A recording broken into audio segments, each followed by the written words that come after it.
The Mishna in memory of Rocha Leah Bas of Chaim Tzvi.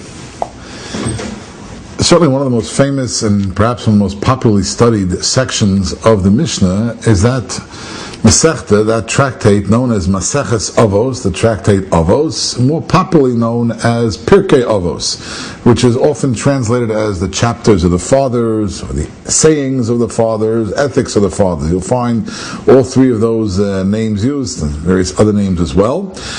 First and foremost, it's important to understand that Maseches Avos is a tractate in the Mishnah, tractate in the Talmud. There is no Gemara, there's actually no Talmudic commentary on the Mishnah, it's just Mishnah.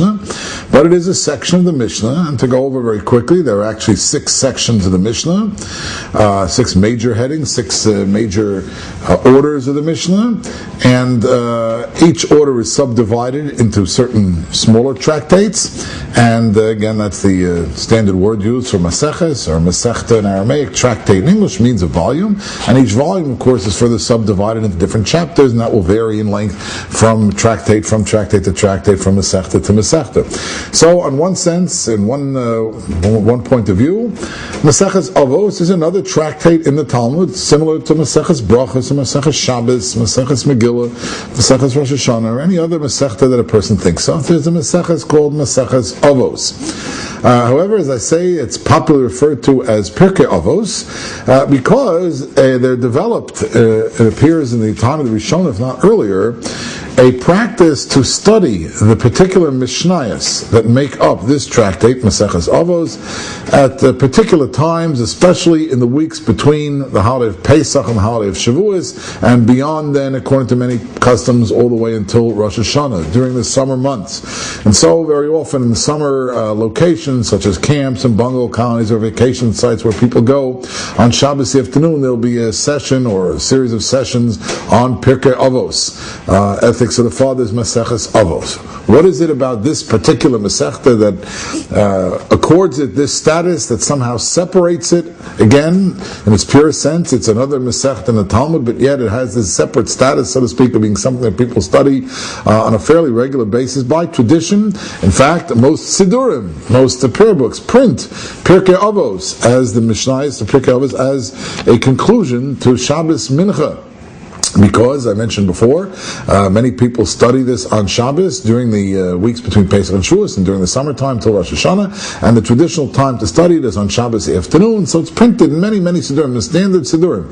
After Shabbos Mincha, print the Mishnayos of Pirkei Avos. No other Masechta is printed in that fashion in most standard Sidurim. And the question is again, why does Pirkei Avos, why does Maseches Avos have this sort of a unique status? So, for one thing, we need to understand, and as we'll see, God willing, as we go through the Masechta, this is a unique Masechta because it doesn't contain, for the most part, that which is found in most other tractates, most other Masechtas in the Talmud, most other Masechtas in Mishnah. Namely, it doesn't contain much by way of ritual law.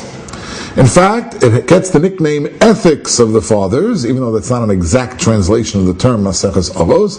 It's called Ethics of the Fathers because it really contains, for the most part, ethical and moral teachings, basically instructions how to be a good, decent person, good advice that people should follow in terms of being a mensch, in terms of interacting properly with other people, in terms of how to relate to people, how to respond to situations in life, and of course as well how to relate to God as a functioning human being. But it doesn't speak about specifics, for the most part, about Shabbos observance, about keeping kosher, about the laws of the holidays, or about prayer, even though some of these topics do creep in to some extent, but that's not the thrust. The thrust is ethical and moral teachings, and hence the nickname in many translations, Ethics of the Fathers. It really is a collection of ethical teachings. Now, again, as I mentioned before, the tradition to study it in the summertime or in the weeks from between Pesach and Shavuos goes back to the days of the Rishonim. At least it's found in the Machzor Vitri, which is an early compendium of Jewish law and Jewish practice from the school of Rashi.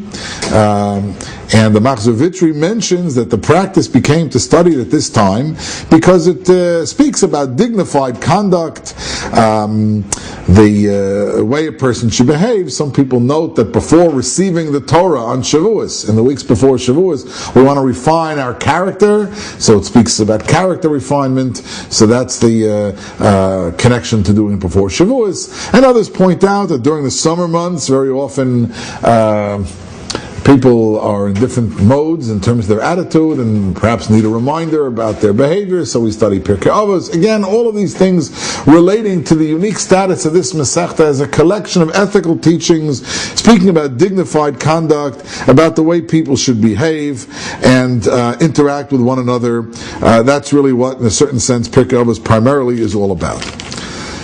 Actually, the term avos, which is translated usually as fathers, can have another meaning as well. The Vilna Gaon and others point this out, that actually avos may not be translated necessarily only as fathers, but as something else as well. We find, for example, in Hilchos Shabbos, that the categories of forbidden work on Shabbos are called avos melachos.